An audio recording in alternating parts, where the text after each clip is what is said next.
दा बेखायनो जोङो जोंनि बिटिसिनि थैयै अरै गोलोमदैयै मोननाय बे बिटिसिनि पावारखौ गाव खुंथाय गोहोखौ आयेन बानायनो हानाय क्षमताखौ मालाबाबो बे थै थरथिंसेबो गयै गोलोमदै गयै बिजेपिनो नेसनेल पार्टिनो हरनांगौ गैया, बिथांमोननि आखायाव खोख्लैनांगौ गैया। नाथाय मोनसे बाथ्रायाबो सैथो जे जिहेतु दासिमबो जोंनि माखासे गोहोफ्रा आसाम सरकारनि आखायाव दङ, जायनि थाखाय जोंहा बिटिआरनि मानिजाथाव गाहाय प्रमद बर'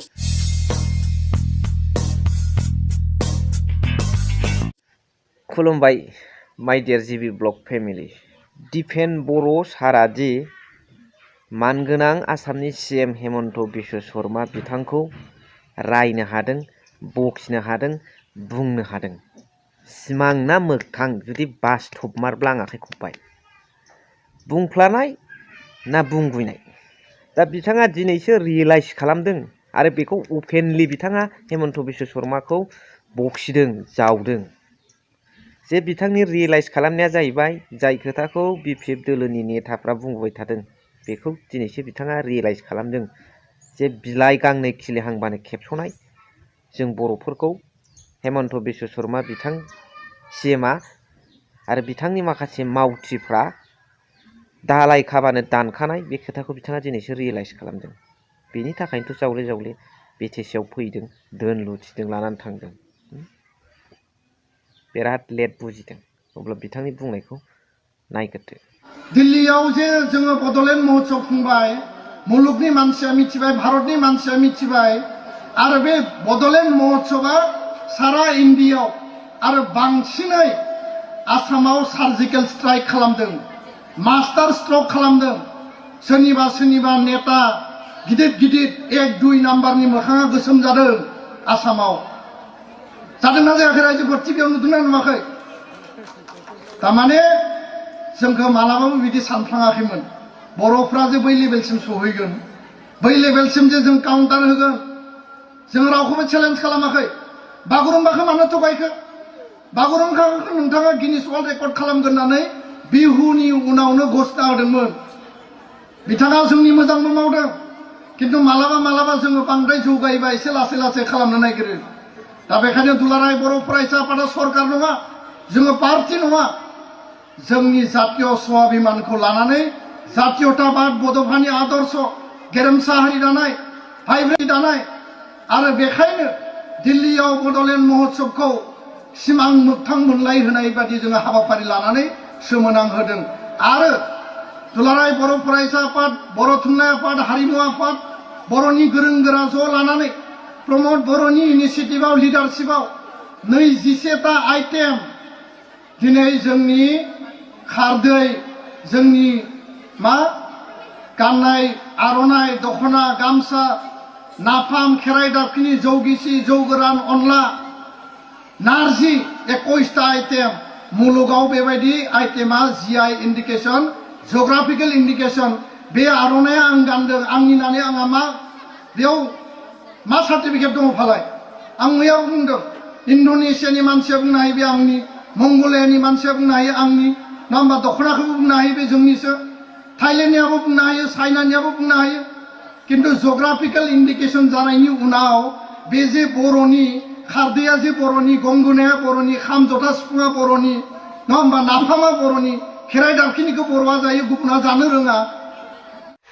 जाय टेक जानाय खोथानि गेजेराव मोनसे खोथाखौ नोंथांमोना मिथिनो मोनबाय दिपेन बर' सारनि खुद स्पिचनिफ्राय जे बिथाङा माखौबा बुंदों, नाथाय जौ गोरान, जौ गिसि, माइब्रा बेफोरखौ बिथाङा रायखांनो हायाखिसै। जेबो नङा, बियो मोनफा मोनफा साक्सेस जानाय। बिनिफ्राय खोथाया जाहैबाय दिनैनि बर्थमान समावहाय दुलाराय बर' फरायसा आफादा हारिनि गोबां इस्युखौ लानानै एक्टिभ जानायखौ जों नुनो मोनदों। बिथांमोननाव बर्थमानाव बिराद इस्यु दं हारिखौ लानानै आरो बिथांमोना हारिनि थाखाय जोबोद मावगासिनो दं। दा बे हाबा मावनायनि सायाव नोंथांमोना मा सानो? नोंथांमोननि भिउसखौ कमेन्टनि गेजेरजों लिरनानै हरबानो जाबाय। बेजों लोगोसे बर' साहित्य सभानि गाहाय नेहाथारि नीलकान्त गयारी साराबो दिनैसो रियेलाइज खालामदों दे बिटिसिनि माखासे थारमाने बिटिआरनि माखासे पावारफोरखौ जे आसाम गभर्नमेन्टआ लांफिनबाय बे खोथाखौ बिथाङाबो दिनैसो रियेलाइज खालामदों, मोनदांनो हादों बिराद लेट।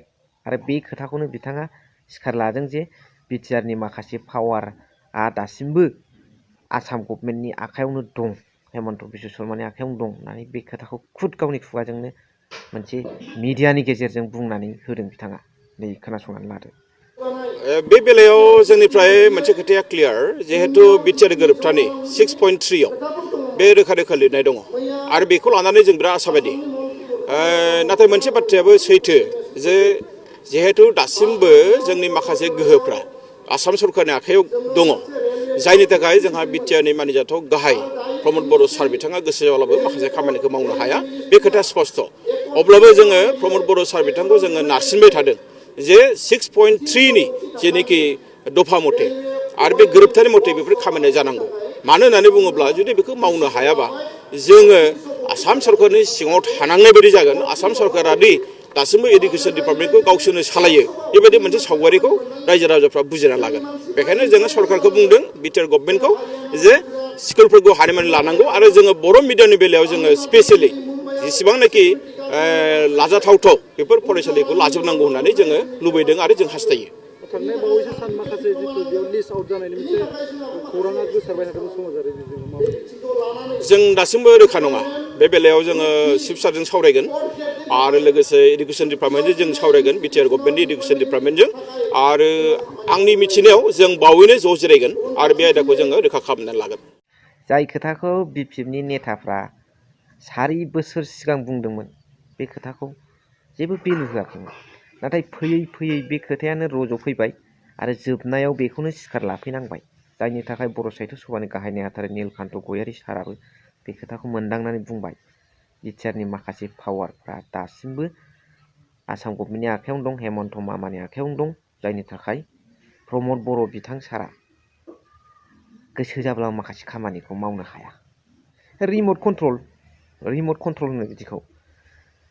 दा दासिमबो माखासे पावारा बिटिआरनि माखासे पावारा आसाम गभर्नमेन्टनि आखायावनो दं नङा, हरदोंसो प्रमद बर' सारा। पावार माने डिपार्टमेन्टस, बे डिपार्टमेन्टसफोरखौ हरदोंसो।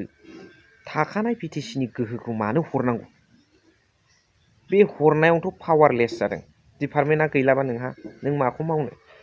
आसाम गभर्नमेन्टआथ' नोंखौ, नों आं रिजनेल पलिटिकेल पार्टि बादि बे नेसनेल पार्टिया नोंखौ मोजाङै मावफुंनो हाखाया। स्ल' खालामगोन, दिला खालामगोन, बा मावालासिनो मालाबा थागोन, बेफोरसो। दा बेखायनो जोङो जोंनि बिटिसिनि थैयै अरै गोलोमदैयै मोननाय बे बिटिसिनि पावारखौ, गावखुंथाय गोहोखौ, आयेन बानायनो हानाय क्षमताखौ मालाबाबो बे थै थरथिंसेबो गयै गोलोमदै गयै बिजेपिनो नेसनेल पार्टिनो हरनांगौ गैया। बिथांमोननि आखायाव खोख्लैनांगौ गैया। बिथांमोना बुंफ्लानो हागौ जों मेजरिटि मोनोबाबो बिटिसिखौ खुंनो थाखाय बर' हामप्रदायनि सुबुंफोरखौनो जोङो चिफ डेपुटि चिफ बानायगोन होननाय। नाथाय बे 4 बोसोराव नुखाबाय क'आलिसन गभर्नमेन्टआवनो, एलायन्स गभर्नमेन्टआवनो बिथांमोना माबादि रिमट कन्ट्रल सालायो। आरो सिंगोल मेजरिटि मोननानै चिफ डेपुटि चिफआ बर'आनो जायोब्लाबो आयेन बानायनो हानाय गोहो दं जिहेतु बिटिसिआव। बिथांमोना मा मा आयेन बानायगोनथाय आरो माबादि रिमट कन्ट्रल सालायबावगोनथाय इमाजिन खालाम नायहर रायजो राजाफोर। आं बुंनाया नंगौना नङा? बिथांमोनालाय बुंनो हागौ एलायन्सजोंसो जों बेखौ बिटिसिखौ सालायगोन होननानै। नेभार, मालाबाबो खोख्लैनो मोना। आंनि बुंनायनि खारना बेल'नो, बर्थमान समा जोंनि थाखाय खौसे जानायनि सम सफैबाय, हायैनिथ' बाथ्रा गैया। आरो नाजाग्राफ्राबो, खौसे खालाम नाजाग्राफ्राबो खेबसे खेबनै बुंनानै थाथ'नांगौनि गोनांथि गैया। जावले जावले थक थक सौबाय थायोब्ला दरा मालाबा सानसे गेंगोन होननाय बायदि। दा नायदो नै दिपेन बर' सारनि खुगानिफ्राय खुद ओंखारबाय, बर' साहित्य सभानि गाहाय नेहाथारि नीलकान्त गयारी सारनिफ्राय खुद ओंखारबाय। दा बेखायनो बुंदों, मोनसे जोंनि आसामनि बे बिटिसि ओनसोलावनो फैदोंमोन सासे आइजोआ बुंदों ओंखायनो हेमन्त बिश्व शर्मा सारखौ, मामा नोंथाङा जोंनो सामससे होबाय, बेल सासे लानानै थांबाय। बे अर्थ'आ एसे गिदिर। रायजो राजाफोर, नंगौना नङा? आंनि माइ डियार जिबि ब्लक फेमिलि आरो दैदेनगिरि सारमोन, बुजिबायना बेनि खोथाखौ? दा बेनो माखासेखौ नोंथांमोना कमेन्ट्सनि गेजेरजों फोरमायहरबानो जाबाय। स' थेंक इउ फर वाचिं, लाभ इउ।